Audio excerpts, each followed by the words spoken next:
हम लोग माध्यिका में व्यक्तिगत श्रेणी और खंडित श्रेणी पे बात कर चुके हैं। आज हम लोग अविच्छिन्न श्रेणी, कंटिन्यूअस श्रेणी में माध्यिका कैसे निकाला जाता है उसके बारे में बात करेंगे। आप लोगों ने जो उदाहरण दिए थे करने को कर लिए होंगे आप लोग, है ना। सवाल कुछ दिए थे कल, कर लिए होंगे। अब आगे हम लोग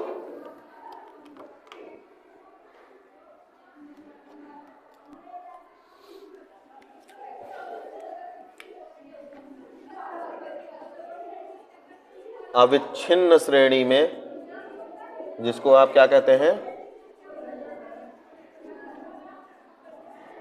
कॉन्टिन्यूअस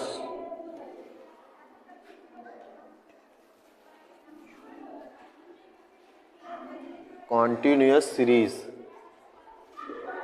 इसमें माध्यिका कैसे निकाली जाए उसके बारे में बात करेंगे। तो कंटिन्यूअस सीरीज क्या होती है पहले बताए हैं। इसमें वर्गांतर दिया हुआ होता है और उसके संदर्भ में आपको क्या दी हुई होती है, आवृत्ति दी हुई होती है। ठीक है, तो एक उदाहरण लेंगे, उसी से समझेंगे कैसे निकाला जाता है और इसका सूत्र भी थोड़ा अलग है। तो सबसे पहले आपको एक श्रेणी दी होगी जिसमें सवाल दिया होगा, क्वेश्चन दिया हुआ रहेगा। क्वेश्चन दिया हुआ है कि 200 जो प्रेक्षण केंद्र मतलब ऑब्जर्विंग स्टेशन बनाए गए हैं पूरे भारत में। मान लीजिए 200 सेंटर बनाए गए हैं जहाँ पे जो है वार्षिक वर्षा जो है एनुअल रेनफॉल जितना हुआ है उसको क्या किया गया है, नोट किया गया है। उसके आंकड़े दिए गए हैं 200 प्रेक्षण केंद्रों के। तो वो जो आंकड़े दिए गए हैं वो कुछ इस तरीके से हैं। वार्षिक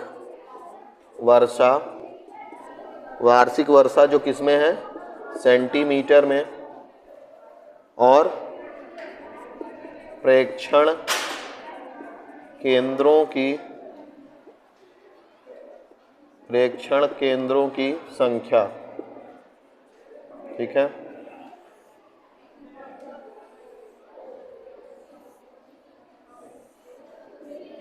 तो इसमें जो वार्षिक वर्षा है वो 0 से 10 के रेंज में, और 10 से 20 के रेंज में, 20 से 30 के रेंज में, 30 से 40 के रेंज में, और 40 से 50 के रेंज में जो वर्षा का रेंज है ये इस तरीके से।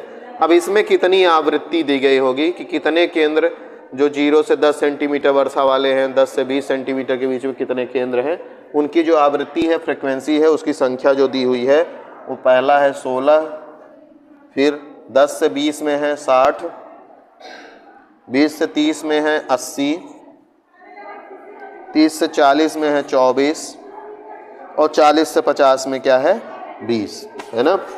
तो वर्गांतर, ये क्या है, वर्गांतर भी इसको कहते हैं, वर्गांतर। और ये क्या दी हुई है, आवृत्ति दी हुई है, फ्रीक्वेंसी दी हुई है। ठीक है, तो हम लोग सबसे पहले क्या करेंगे, संचयी आवृत्ति निकालेंगे, है ना, जैसा कि इसके पहले वाले में भी करना सीखे थे। तो सबसे पहले संचयी आवृत्ति निकालेंगे, संचयी आवृत्ति। ठीक है, संचयी आवृत्ति कैसे निकालते हैं, जो आवृत्ति है उसके पहले की जो आवृत्ति है उसको जोड़ते जाते हैं। तो इसके पहले कोई भी वर्गांतर नहीं है, ये स्वतंत्र आवृत्ति है, तो ये केवल इतना ही लिखा जाएगा 16। अब जब अगली संचयी आवृत्ति लिखेंगे तो इसके पहले की संचयी आवृत्ति और इस वर्ग की आवृत्ति को जोड़ देंगे। तो इस वर्ग की आवृत्ति और इसके पहले की संचयी आवृत्ति जुड़ जाएगी, 60 + 16 कितना हो जाएगा, ये 76। फिर इस वर्ग की जो संचयी आवृत्ति निकालेंगे तो इसकी आवृत्ति और इसके पहले की संचयी आवृत्ति जोड़ देंगे, 80 + 76 156। फिर इस वर्ग की संचयी आवृत्ति में 24 + 156 हो जाएगा, और यह ऐड कर देंगे तो कितना हो जाएगा, 0 हो जाएगा, और ये 5 2 7 1 8 हो जाएगा, 180।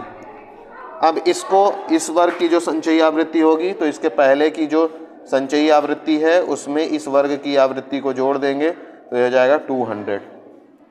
अब कल हम आपको बताए थे कि इसमें जो n होता है वो कैसे निकालते हैं, n जो होता है एक्चुअल में, n आपको पहले भी बताए हैं, n बराबर होता है समेशन f। तो अगर आप इन सब को जोड़ दीजिए तो आपको जोड़ने पे जो इन सब को जोड़ने से वैल्यू मिलेगी, ये आखिरी वाला वही होता है ना। आखिरी जो संचयी आवृत्ति होता है वह सारे फ्रिक्वेंसी का योग होता है, तो ये 200 ही आएगा अगर आप जोड़ेंगे तो, ठीक है ना। तो n हमारे पास कितना आ गया है, 200 आ गया। तो हमारे पास सवाल में जो दिया था वो वर्गांतर और आवृत्ति दी थी, उससे हमें संचयी आवृत्ति निकाल ली है, ठीक है। अब सूत्र लिख लेते हैं, सूत्र क्या होता है, क्या निकालने का, माध्यिका निकालने का। किसमें माध्यिका, जो कि कंटिन्यूअस सीरीज है, खंडित सीरीज, अविच्छिन्न सीरीज है या अखंडित सीरीज है, या केवल इसी सीरीज में प्रयोग किया जाएगा सूत्र। तो इसमें जो माध्यिका होती है, माध्यिका बराबर capital L plus small I upon F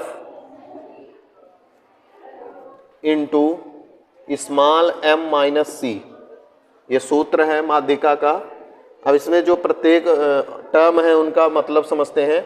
m जो है यह है माध्यिका मूल्य, माध्यिका मूल्य यही निकालना है हमको, ठीक है। L क्या है,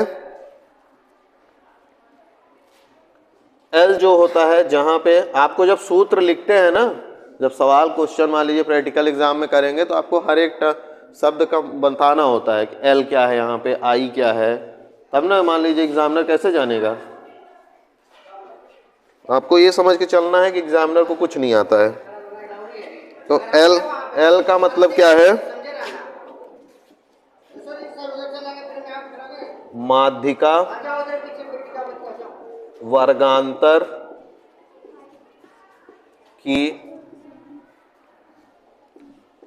निचली सीमा। अभी बताएंगे सब क्या है कैसे है। तो L क्या है, माध्यिका वर्गांतर की निचली सीमा। फिर अगला जो है I है, स्मॉल I जो है वह है माध्यिका वर्गांतर का विस्तार, माध्यिका वर्गांतर का विस्तार। फिर इसके बाद स्मॉल f जो दिया हुआ है वह है माध्यिका वर्गांतर की आवृत्ति, माध्यिका वर्गांतर की आवृत्ति।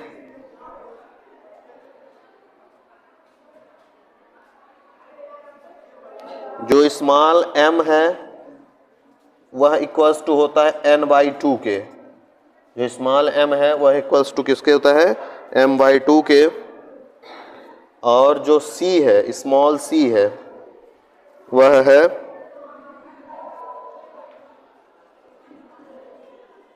माध्यिका वर्गांतर से पहले, माध्यिका वर्गांतर से पहले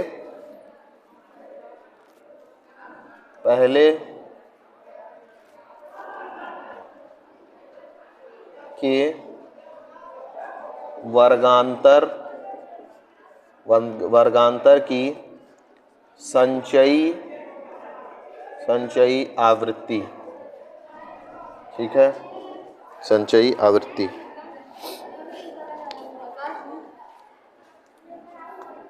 ठीक है।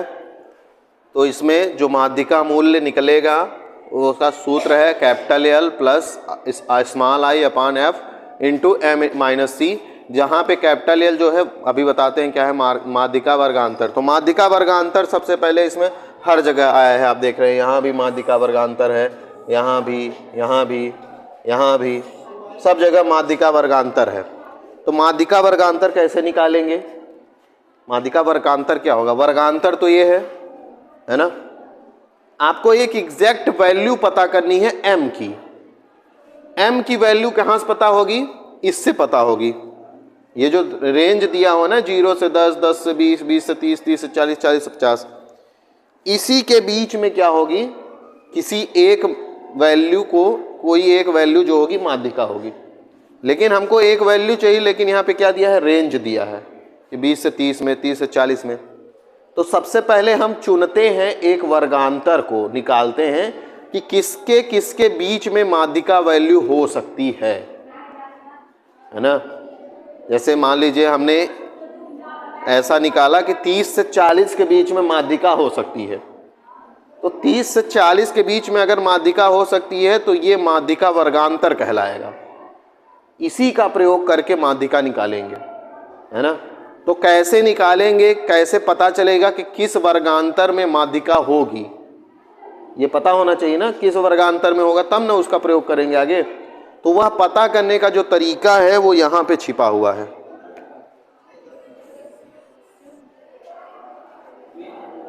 ना। जो स्मॉल m है वो क्या है, कैपिटल N/2, ठीक है। तो ये इसको कैसे करेंगे, कैपिटल N हमारे पास कितना है, 200 है, 200 है ना। यहाँ पे कैपिटल N निकाले हैं ना 200, उसके बटे 2 कीजिए, कितना आएगा, 100 आएगा। तो जो स्मॉल m आया है वो कितना आया है, 100 आ गया। ये 100 जो आया है उसको हमको देखनी है संचयी आवृत्ति में। संचयी आवृत्ति में किस वाली आवृत्ति में 100 सम्मिलित हो रहा है, जैसे कि कल देखे थे, है ना। तो आपको देखना है कि 100 किस संचयी आवृत्ति में आ रहा है। तो किस आवृत्ति में आएगा, 156 में सबसे पहले 100 जोड़ा हुआ दिखेगा आपको, है ना। तो हमारे पास जो आया है इसमें जुड़ा हुआ है, तो मतलब ये जिस संचयी आवृत्ति में m बराबर n/2 की वैल्यू शामिल होगी, वही जो वर्गांतर होगा वो क्या कहलाएगा, माध्यिका वर्गांतर कहलाएगा। m बराबर n/2 करने पर जो वैल्यू मिलेगी वो वैल्यू जिस संचयी आवृत्ति में सम्मिलित होगी, उस संचयी आवृत्ति वाला जो वर्गांतर है वही क्या कहलाएगा, माध्यिका वर्गांतर। क्या कहलाएगा, माध्यिका वर्गांतर। इसका मतलब यह है कि जो माध्यिका की वैल्यू है वह इसी के बीच में होगी, 20 से 30 के बीच में होगी। अब उसी वैल्यू को निकालेंगे इस वर्गांतर का प्रयोग करके, है ना, ठीक है। माध्यिका वर्गांतर और माध्यिका वर्गांतर की आवृत्ति और माध्यिका वर्गांतर की संचयी आवृत्ति, ये तीनों ऐसे ही कहलाएंगे, ठीक है ना। बात समझ में आ रही कि नहीं। तो अब हमारे पास वैल्यूज धीरे धीरे मिलनी शुरू हो गई हैं। सबसे पहले हमारे पास कैपिटल N था जो कि कितना था, 200 था। फिर हमने स्मॉल m निकाल लिया है, कैपिटल N/2 करके 100, ठीक है। बाकी ये सब आप लोग लिख चुके होंगे, मिटा दूं ना, हालांकि मैं साइड में भी कर सकता हूं। चलिए यहाँ पे थोड़ा प्रयास करते हैं और वैल्यू निकालने का, फिर मिटा देंगे इसको। अब हमको क्या चाहिए, आप एक एक देखते जाइए क्या क्या चाहिए। सबसे पहले आपको m ही निकालना है। m निकालेंगे तो आपको कुछ वैल्यू मिल जाएगी n, क्योंकि n आपको पता है, कैपिटल N पता है, और इस कैपिटल N के पता से m निकल जाएगा। m निकाल लेंगे और m देखेंगे कि किस संचयी आवृत्ति में आ रहा है, और उस संचयी आवृत्ति वाला जो वर्गांतर होगा वही माध्यिका वर्गांतर हो जाएगा। तो अब आपको मिल गया है m। अब आगे आइए, अब पहला वैल्यू देखिए l बराबर क्या है। एक एक अगर मिल जाएगा सारा तो फिर आपका वैल्यू मिल जाएगा। तो l क्या लिखा है, माध्यिका वर्गांतर की निचली सीमा। माध्यिका वर्गांतर क्या है, 20 से 30। तो इस माध्यिका वर्गांतर में 20 से 30 में ये जो 20 होता है यह निम्न सीमा होती है, या 30 जो होता है उच्च सीमा। इस वर्गांतर की निचली सीमा 20 है और ऊपरी सीमा क्या है, 30 है। तो इसकी निचली सीमा क्या है, 20। तो यहाँ क्या लिखा है, L बराबर क्या है, माध्यिका वर्गांतर की निचली सीमा। तो L बराबर क्या हो जाएगा, L बराबर क्या हो जाएगा, 20। पहले समझने पर प्रयास कीजिए, घर वाले जाके इसको छाप लेंगे, समझे रहेंगे तो। माध्यिका वर्गांतर क्या है आपके पास, 20 से 30, और इसकी निचली सीमा क्या है, निचली सीमा क्या है, 20 है। तो L बराबर आपके पास क्या हो जाएगा, 20, ठीक है। अगला सवाल पे आइए। अगला क्या है, I है। I क्या है, माध्यिका वर्गांतर का विस्तार। माध्यिका वर्गांतर का विस्तार। विस्तार मतलब रेंज। विस्तार कल बताए थे क्या होता है, क्या होता है?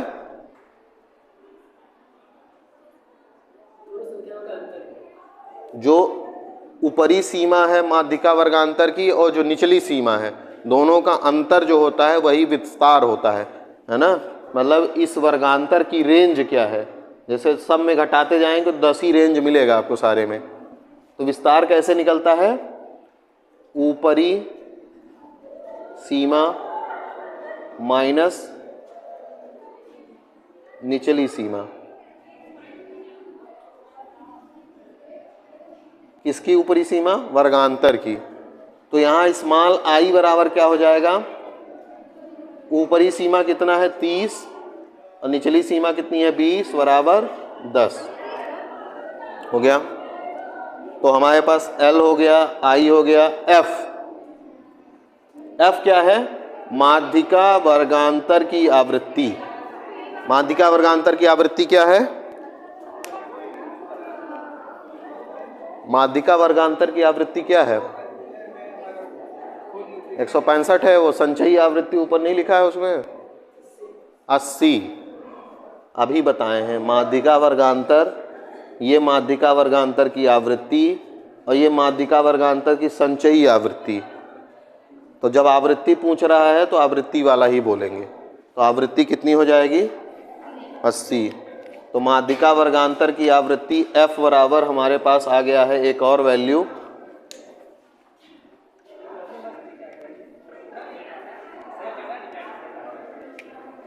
F बराबर 80। ठीक है, M पता कर चुके हैं। अब हमको क्या चाहिए? C। ठीक है ना, क्या चाहिए? C चाहिए। C बराबर क्या दिया हुआ है?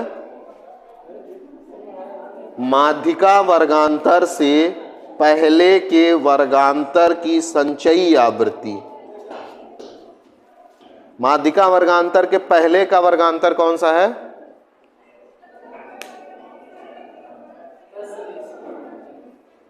सबको समझ में आ रही है बात कि नहीं? शब्दवा ध्यान से सुनेंगे तो समझ में आएगा। माध्यिका वर्गांतर ये है 20 से 30, इसके पहले का वर्गांतर, तो इसके पहले का ये वर्गांतर है। इस वर्गांतर की संचयी आवृत्ति क्या है तुम बताओ? पहले सुनो मेरी बात को ध्यान से। माध्यिका वर्गांतर, इसके पहले का वर्गांतर 10 से 20 है। इसकी संचयी आवृत्ति क्या है? इसकी संचयी आवृत्ति क्या है? 76। ठीक है ना। तो संचयी आवृत्ति पूछा गया है C। माध्यिका वर्गांतर के पहले के वर्गांतर की संचयी आवृत्ति क्या है? C है। तो C बराबर कितना है? 76। अब सारी वैल्यू मिल चुकी है, कोई ऐसी वैल्यू है जो नहीं मिली है? सारी मिल चुकी है। अब सबका मान रख देना है और गुणा भाग कर देना है बस। तो ये याद करना होगा कौन सा क्या है, और ये बार बार जब सवाल करेंगे तो समझ में आएगा। तो चलिए अब सॉल्व कर लेते हैं। तो माध्यिका मूल्य M बराबर क्या होगा? कैपिटल L का मान है 20 प्लस स्मॉल I का मान है 10 अपॉन F का मान है 80, ब्रैकेट में स्मॉल m 100 माइनस C 76। हल कर दीजिए। 20 प्लस 10 अपॉन 80, सबसे पहले ब्रैकेट वाला सॉल्व करेंगे तो कितना होगा? 24, यही आएगा ना।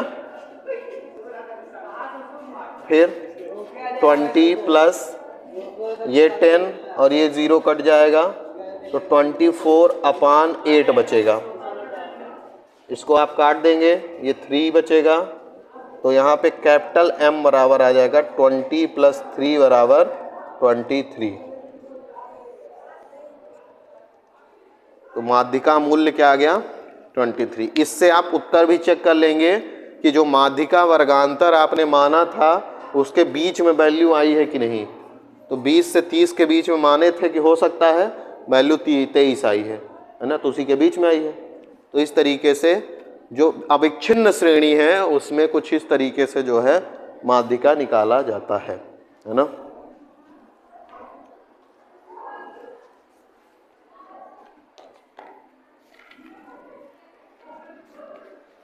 ठीक है।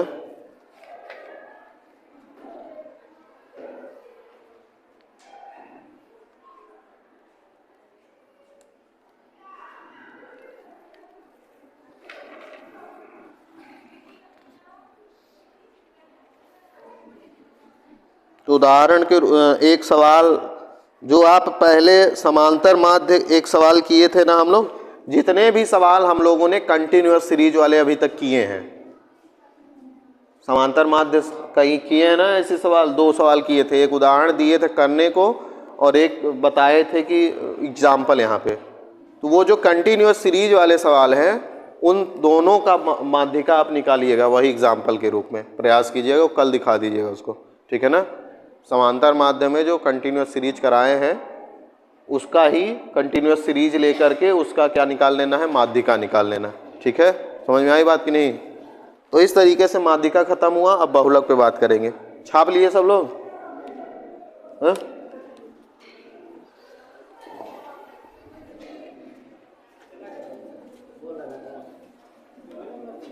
ये तभी बनेगा जब इस पे कई सवाल करेंगे, सूत्र को ध्यान से देखेंगे, क्या उसमें दिया है, क्या पूछा है, कौन क्या है, तभी बनेगा ये।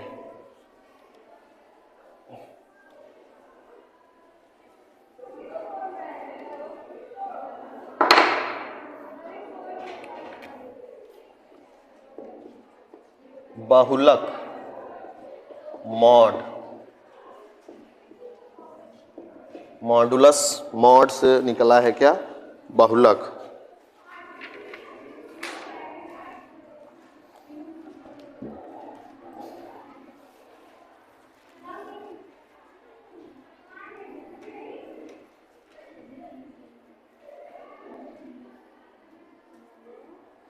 बहुलक क्या होता है?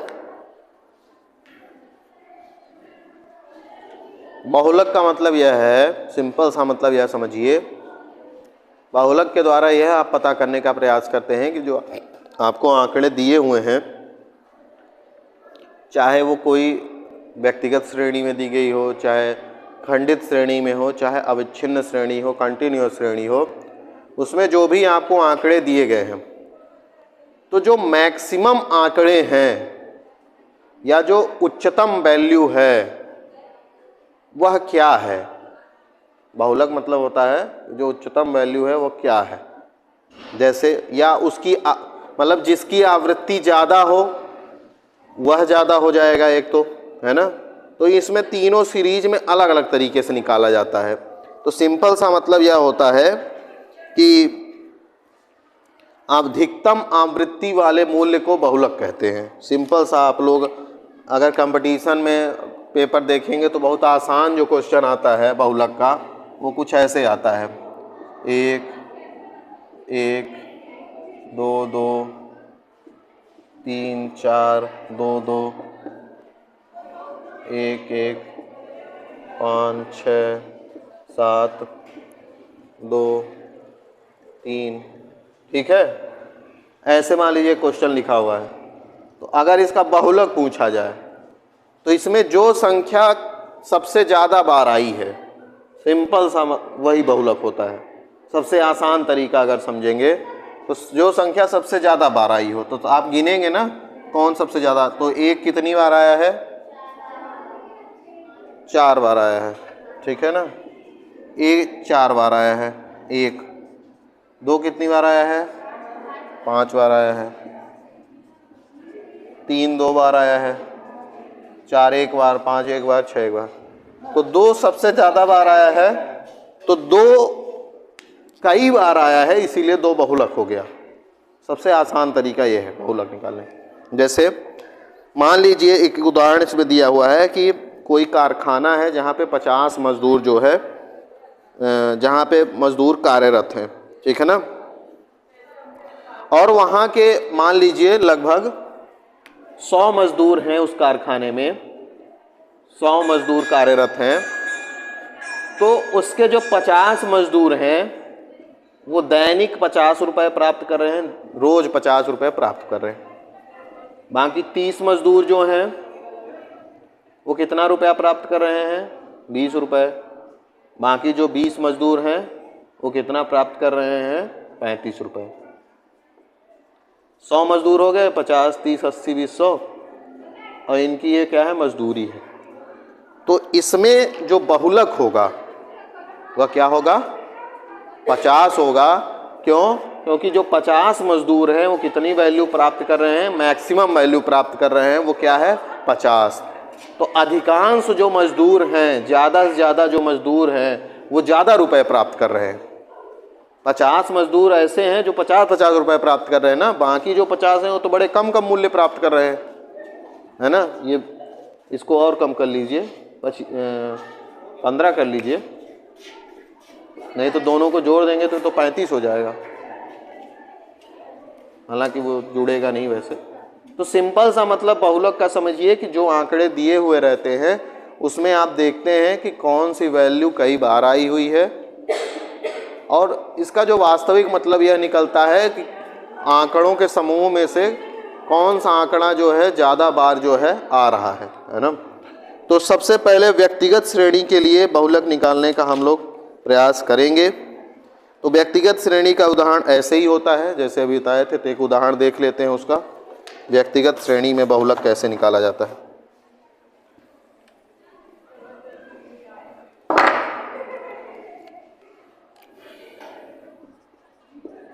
व्यक्तिगत श्रेणी में बहुलक कैसे निकाला जाता है, तो सवाल आपके पास दिया हुआ है 3, 2, 1,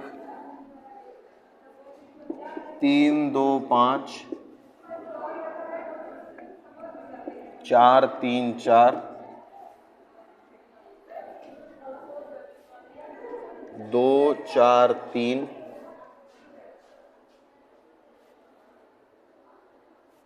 4, 3।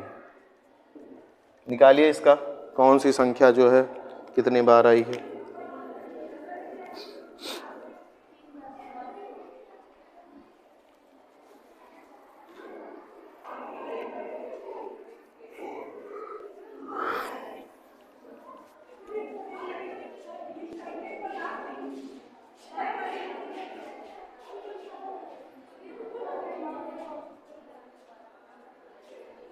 आ गया? कौन सी संख्या है? 3। कैसे निकालेंगे इसको? इसको भी निकालने का आसान तरीका है। अगर गिनने में समस्या होती है तो सबसे पहले इसको किस क्रम में लिख लें। अगर हम लोग अवरोही या आरोही क्रम में लिख लें, जैसे मान लीजिए इसको आरोही क्रम में लिख लिया जाए, आरोही क्रम में, है ना। तो जब इसको आरोही क्रम में लिखेंगे तो सबसे पहले क्या आएगा? 1 आएगा।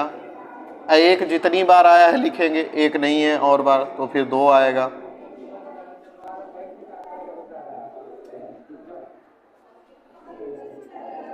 तो 2 कितनी बार आया है? 1, 2, 3 बार। तो 2, 2, फिर 2 के बाद 3 है, तो 3 1 बार, 2 बार, 3 बार, 4 बार, 5 बार। 3 के बाद 4 होगा, 1, 2, 3, 4 बार। 4 के बाद 5 होगा, 1 बार, है ना। अब आप इसमें आराम से देख सकते हैं 3 5 बार आया है, तो इसीलिए जो बहुलक होगा वो क्या होगा? 3 होगा, 5 नहीं होगा।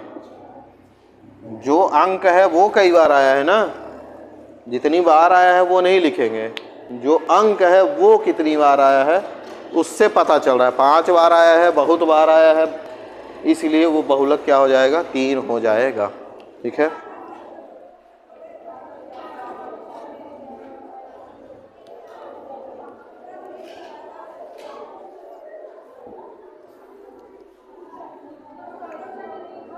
बहुलक जो है वह भी 2 विधियों से निकाला जाता है, निरीक्षण विधि और समूहन विधि। तो ये निरीक्षण विधि और समूहन विधि जो है वो जैसे खंडित श्रेणी और अखंडित श्रेणी में प्रयोग करते हैं, तो इनके बारे में कल बात करेंगे।